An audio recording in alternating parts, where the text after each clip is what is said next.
Russia's Tor SAM system has not been shown in a good light in this conflict. Having interception missile fail in launch, the system malfunction, getting hit by GMLRS rockets or missing drones.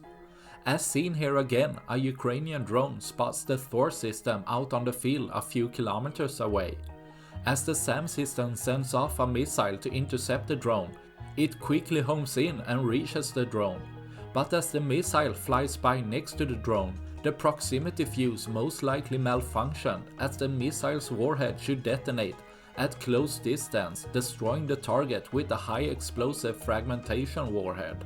But instead the missile just goes past, not even flying into the drone either, letting the drone to keep going, leaving the Tor system more vulnerable to being targeted by artillery or HIMARS strikes. That's all I had for this video. Please like and subscribe for more. Thanks for watching. Bye.